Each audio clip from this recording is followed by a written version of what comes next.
Coming up on the Rockbridge Report, we'll look at how the sequester could affect Rockbridge County. And are you traveling this weekend? Stay tuned to see how interstate detours could affect your trip.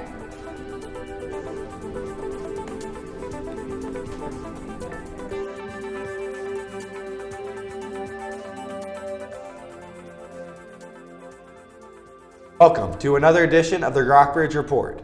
I'm Michael Agrippina. And I'm Olivia Hampton. Northbound travelers on Interstate 81 will face a detour this weekend. Officials say signs will help direct traffic, but before leaving, all drivers should be aware of the route. The changes start at 8 o'clock tonight. All northbound traffic lanes will be detoured beginning at exit 195 near Timber Ridge Road. Drivers will then travel north via US 11 to Route 710. Cars will re-enter the interstate at exit 200 near Fairfield. The construction will add a third traffic lane, and the change is expected to improve travel times. Trucks will only be permitted to use the 2 right lanes, while other vehicles can utilize all 3. The construction is part of a $74 million project.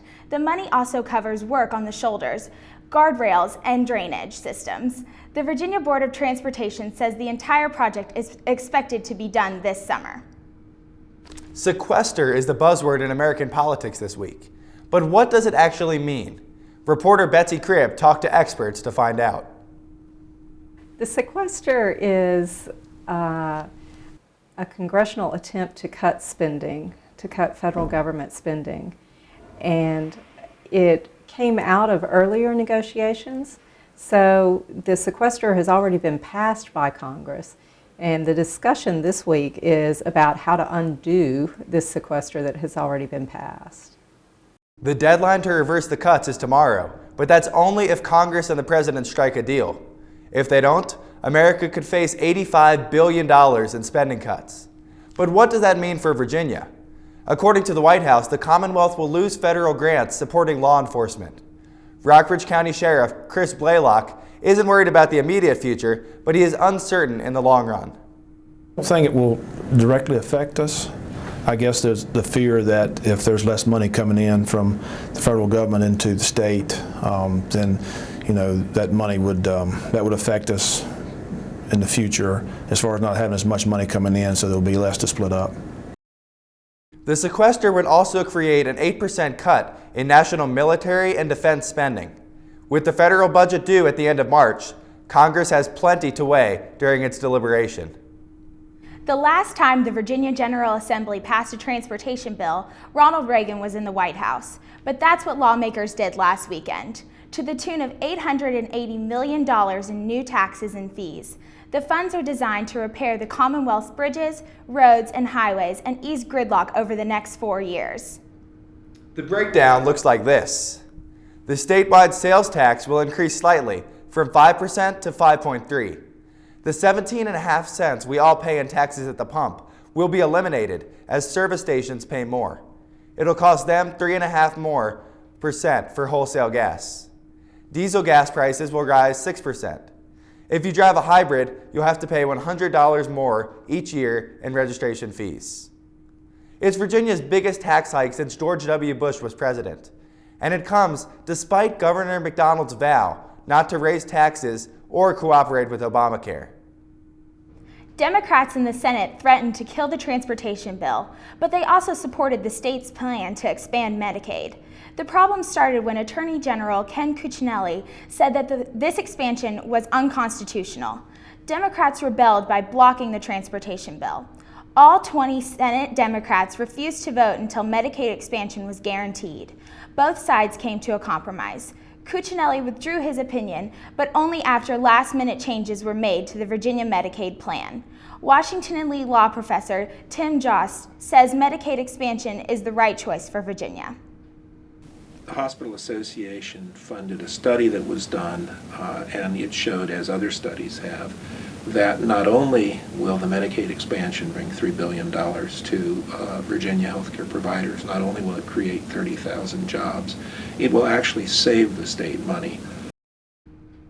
For the first time in more than 6 centuries, the Pope has resigned. As of this morning, Joseph Ratzinger can no longer be called Pope Benedict XVI. His title is now Pope Emeritus. At 85 years old, Ratzinger said he didn't have the strength of mind or body to go on. Yesterday, an estimated 150,000 people flooded St. Peter's Square. It was the last time Ratzinger would address the general public as Pope. Today, he said his final goodbyes to the College of Cardinals. The group will meet again on Monday to set a date for the papal conclave. The former pope was taken via helicopter to a summer home outside of Rome. Reporter Chelsea Stevenson sat down with Father Joe DeRora from St. Patrick's Catholic Church in Lexington to talk about how people are reacting. To start by asking a few questions about Pope Benedict XVI's resignation, since it just happened. I think it was official at 2 o'clock today, so very recently. What are your initial thoughts on it? I'm sad, but I'm also happy for the man. When the initial word came out a couple weeks ago, I think I, along with other Catholics and non-Catholics, were completely surprised, because it's something you learn in parochial school or in church history that rarely does the Pope resign or step down. How do you think the members of St. Patrick's Church feel about this? Have you spoken to any of them? I have, to adults and to students, whether collegians, undergraduate, or graduate from WNL, and the cadets of EMI. It is a mixed bag, if you will. It would be a similar thing. Some are totally shocked or dismayed. Some will say, is he abandoning us? Not saying that he's abandoning us, but is he? And I would say, definitely not. Or do you fear that this could be a trend among popes in the future? It could happen again, but I think that it would be, I'm not a church historian, but a long while before someone would resign again. What do you think are qualities that are important for the next pope to have? Yes, I think, first of all, he would have to be a holy man, not in the sense of praying all the time, but a man of spirituality and integrity. Okay. I think when you get to be a cardinal, certainly there is the intelligence level there. I think academically, he would have to fulfill the bill, if you will. And then thirdly, I hope that he would be interested in God's people. How do you feel about the chance of having an American pope? Oh, that's an excellent question. Since my childhood, I've always dreamed of an American pope. But as you've noticed on television, whether it's Timothy Cardinal Dolan of New York, or Sean O'Malley of Boston, or Donald Wuerl of Washington, I don't think this is going to happen.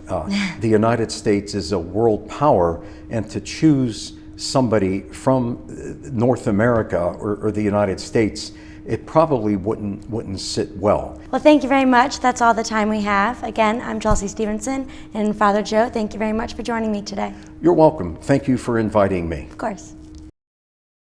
Coming up after the break, no more waiting hours to check your email. And some Lexington residents might be getting internet up to 6 times faster. That coming up after the break.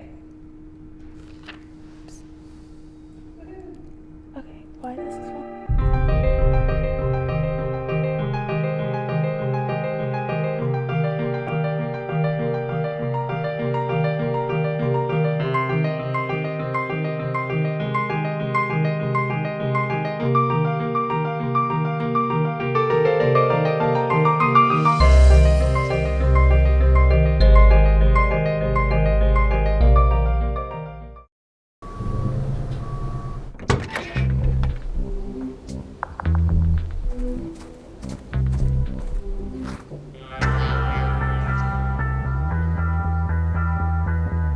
When you throw away money on wasted electricity, you're throwing away everything you could have bought with it. Saving energy saves you money. Learn more at energysavers.gov. 2 outs with a runner on first base. Now the big guy comes up to bat, hitting .342 with 92 RBIs and 36 homers.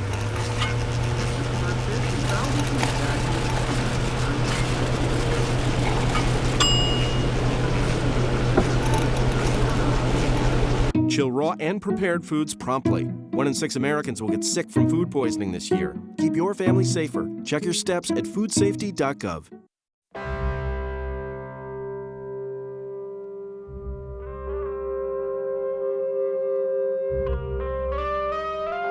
"7,000 high school students drop out every school day.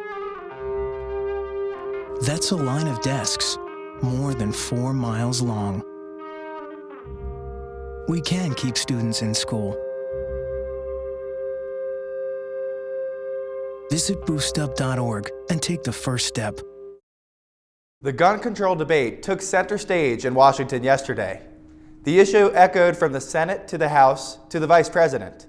There are proposals for new laws, but those proposals are highlighting old political differences that could be huge hurdles to overcome. In a Senate committee hearing on gun control, politics turned grippingly personal. I'm Jesse Lewis's dad. Jesse was brutally murdered. Sandy Hook School.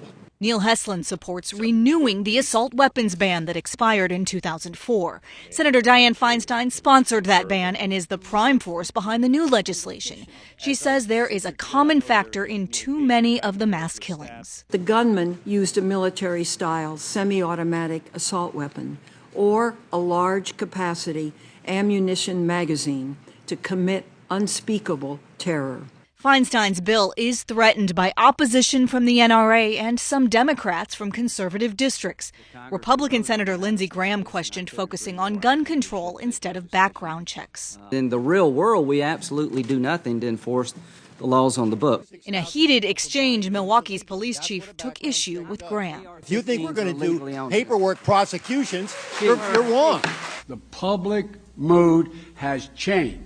Vice President Biden spoke out about the White House's gun policy proposals, and the chairman of the House Gun Violence Prevention Task Force announced new legislation in the works. This is creating a competitive grant program where states can come up with their own ideas on how to do this. Back in the Senate, victims of gun violence stood before lawmakers. It's a lot of talk about the issue, though still unclear whether it will lead to any real action. In Washington, I'm Emily Schmidt.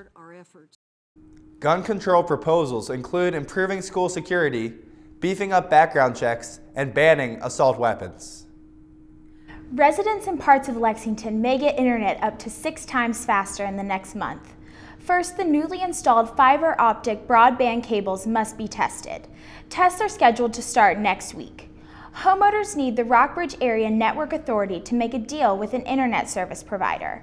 Members of the RENA board say a deal with Rockbridge Global Village is close. The entire project was supposed to be finished by April, but installation difficulties forced the deadline to be delayed until July. Some parts of the county will be excluded in the new deadline. The network will not reach the northern parts of the county for up to 2 years. RENA plans to use revenue from operating the completed sections of the project to fund the final leg of construction. Charles Bodie comes to Labor and Library to surf the web. We have what's called dial-up, which is by the phone line. And when you use the internet that way, you have a long wait before the net comes up. And when you're using emails, if anybody's sending you or you're sending them photographs or lots of information, there's a long delay of 30 minutes or more to get that out or get it in. And so that's very frustrating. 2 Rockbridge County schools will be merging next year. Rockbridge reporter Micah Fleet looks at how consolidation is affecting the community. The only steady thing at Maury River Middle School has been change. Things have been chaotic since the county school board decided to consolidate. Renovations started at Maury River last year, but the changes haven't hindered the learning process. The kids have handled it extremely well. The teachers have handled it well. There are stressful days, there's no doubt. Rockbridge County Middle School has been serving the area since the 1990s. Almost 90% of its staff will teach at Maury River. Faculty members have been working together to prepare for the move. Some really, would prefer to stay here since they've been here so long, but, we're going to have to change. We're going to have to deal with it. Rockbridge County Middle is in Fairfield, more than 20 minutes from Maury River. The consolidation has made parents concerned about travel time and safety. The change will also mean larger class sizes, and some fear less individual attention. I'm afraid that our children would fall through the cracks because they do need, they have special needs, and those needs need to be addressed. Maury River's smart classrooms will help to keep students engaged. There will be projectors in each room, and all computer labs will be upgraded. The school hopes the changes will usher in a more advanced curriculum. We'll be bringing in a lot of high school credit-bearing classes. We're pushing them down to the 8th grade level to get our students a little bit of a head start. Construction is far from finished at Maury River, but contractors say the school should be set to open next August. For the Rockbridge Report, I'm Micah Fleet. Construction of a new elementary school in Lexington might start sooner than expected. City officials want to start construction earlier because of low interest rates and high maintenance costs. Members of the school board and city council said they want more time before signing off on the plan. City manager John Elistad made a plan to pay for the $15 million project. Property taxes will jump 36 cents per $100 of assessed valuation by 2018. The City Council has delayed any decisions about construction until after a March 7th work session. One woman is expected to plead guilty for embezzling $10,000 from Glasgow's volunteer rescue squad. Tamara Preston was the squad's treasurer. According to court documents, she stole the money over a period of 17 months. On March 4th, she will stand trial for 3 charges of embezzlement at the Rockbridge County Courthouse.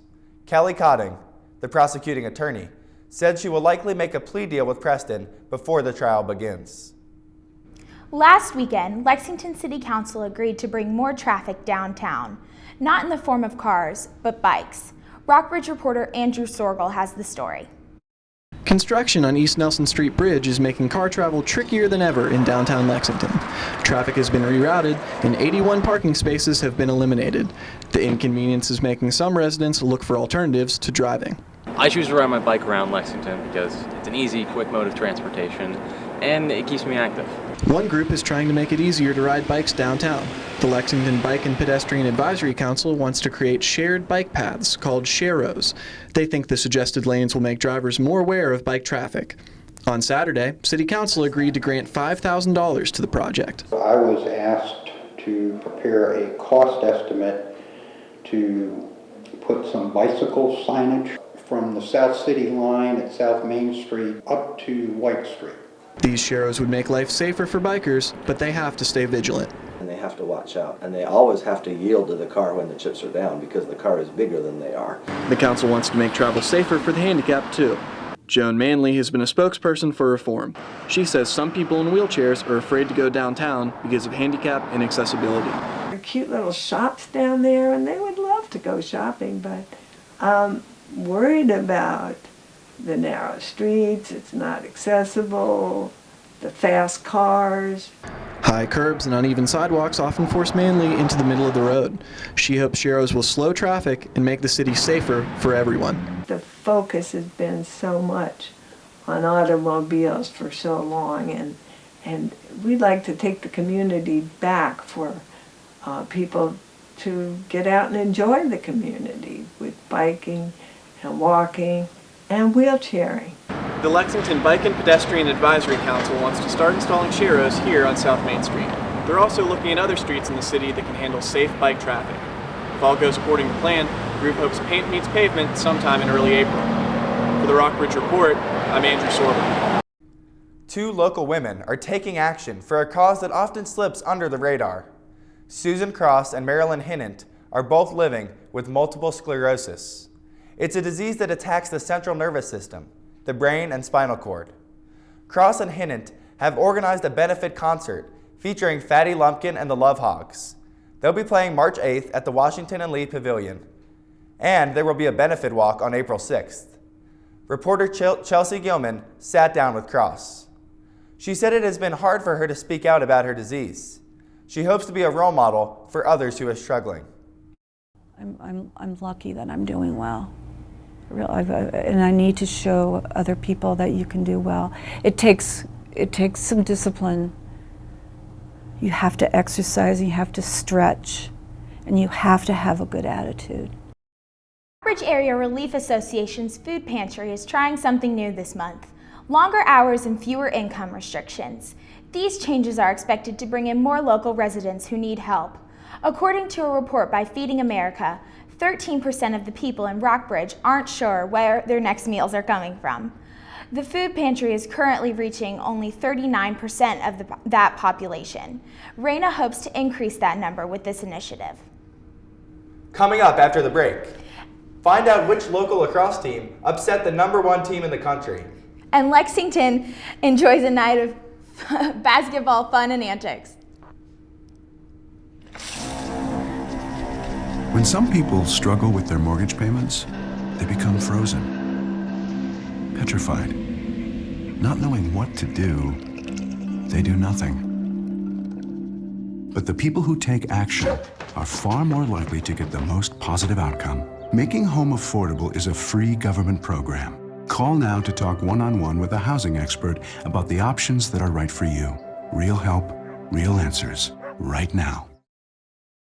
So, I got this new family, and I don't know what it is about this one, but she can't seem to put down that toy all day long. Tap, tap, tap, tap. Oh, and she even talks to it. She talks to that more than she talks to him. What's up, bro? Nice shirt. Who's she talking to? Her mom? She talks to her mom a lot. This is one amazing truffula tree. Can you imagine a place where these grow everywhere? Yes, it's called the forest, a magical place to enjoy with your family.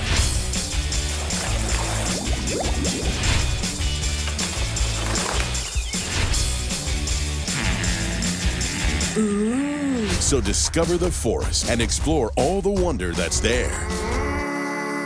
Visit discovertheforest.org to find a forest near you. And we're back for the weather. I guess it's still winter here in Rockbridge. Today we've had a slight chance of snow all day. Temperatures will drop to 28 degrees tonight. Tomorrow there's a 20% chance of snow in the morning, but the afternoon might bring rain and temperatures up to 44 degrees. The low will be 26. This weekend will be mostly cloudy. Temperatures will hover up to 39 degrees and drop to 21 degrees on Saturday and 18 on Sunday. The sun might come out on Monday. Temperatures will remain around 39 degrees with a low of 22. Fresh off upsetting top-ranked Salisbury, W&L men's lacrosse defeated number 10 ranked Denison this weekend. The 8-7 victory puts the Generals at number 9 in the latest Intercollegiate Lacrosse Association Division III poll.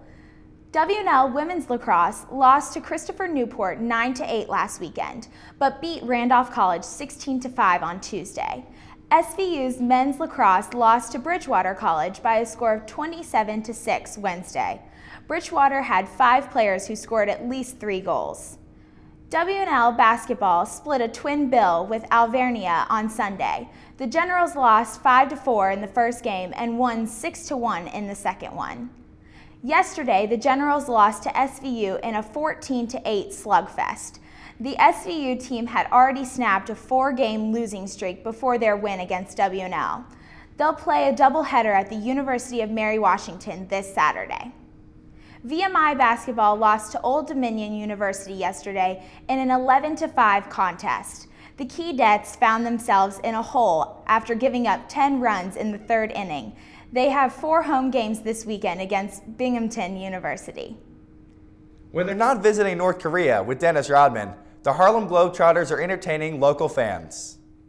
Wednesday night, VMI's Cameron Hall hosted the historic exhibition basketball team. The Globetrotters are known for entertaining basketball lovers around the world with their theatrical games. Wednesday night was filled with dunks, 4-point shots, and off-the-court antics. Fans packed into Cameron Hall to witness Scooter, Big Easy, TNT, and the rest of the team face off against the select team. The Globetrotters engaged fans of all ages, bringing them onto the court and going into the stands. As always, the official mascot Globey and his little brother entertained the crowd with their dance moves. VMI and the Rockbridge Recycling Department have organized an e-cycling day. This Saturday, they're going to recycle electronics like computers and cell phones, video game systems, and TVs. You can drop off your items at the old Kmart building on Route 60 East. Items will be accepted between 8 o'clock in the morning and 1 o'clock in the afternoon. The former president of a Massey Energy subsidiary pleaded guilty to federal conspiracy charges from the investigation of the mine explosion in 2010.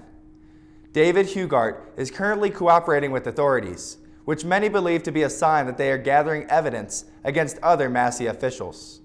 The investigations show there were safety violations because Massey would give advanced warning of surprise federal inspections of the mines. Prosecutors are currently working with the company that bought Massey to protect it from criminal prosecution. A new study shows an increase in breast cancer among young women. Stay tuned for that, including what you can do to reduce your risk after the break.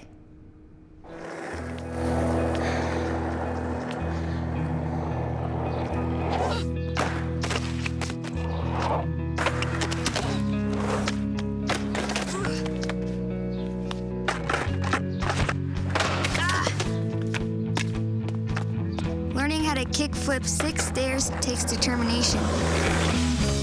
So will getting into college. I've got what it takes. So do you. So, are you going out tonight? I can't. My parents say I have to be home right after work. That's so gay. Totally gay. Ugh, that is so Emma and Julia. Why are you saying that's so Emma and Julia? Well, you know, when something is dumb or stupid, you say that's so Emma and Julia. Who says that? Everyone. Imagine if who you are were used as an insult.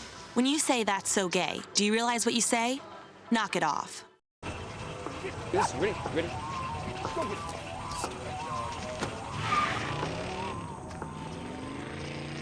Oh, come on, Randy.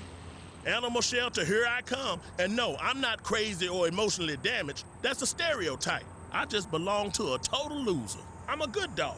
So if you want a pet, adopt. And if you see Randy, tell him he dropped his wallet.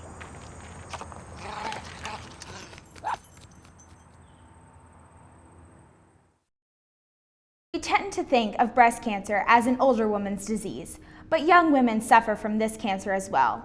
Holly Furfer tells us about new research looking at cancer rates in young women. More women under the age of 40 are being diagnosed with advanced stage breast cancer, according to a new study in the Journal of the American Medical Association. The increase was seen in women ages 25 to 39 of all races and ethnicities, living in both rural and urban areas. The finding is alarming because a woman diagnosed at a young age is more likely to have an aggressive form of the disease and face lower survival rates. Researchers looked at cancer rates from data collected by the National Cancer Institute, and they found advanced stage breast cancer rates increased an average of 2% every year from 1976 to 2009 in women under age 40. This means that the numbers have jumped from about 250 cases each year in the mid-70s to about 850 cases in recent years. Experts aren't sure what's driving these increases or why they don't see similar numbers for older women or younger women with earlier stage breast cancer. So what can young women do? Experts say it's important to know your body and to pay attention if you notice any changes. See your doctor if you find a lump or have swelling in the breast, discharge from the nipple, redness in the skin of the breast, unexplained breast pain, or general body fatigue. For today's Health Minute, I'm Holly Furfer. According to a new study, Virginia has a higher college graduation rate than most of the country. According to the National Student Clearinghouse Research Center, Virginia has the third highest college graduation rate in the United States. Only Iowa and New Hampshire trump the Commonwealth. Governor Bob McDonnell praised the number, saying the study highlighted the impressive work Virginia's institutes are doing. A statue of an American civil rights icon was revealed in Washington Wednesday. President Barack Obama and House Speaker John Boehner unveiled a statue of Rosa Parks. Parks is the first African-American woman to have a statue in the Capitol Statuary Hall. The statue shows Parks waiting to be arrested after refusing to give up her bus seat to a white passenger. Her resistance sparked the Montgomery bus boycotts of 1955. Parks died in 2005. She would have turned 100 earlier this month.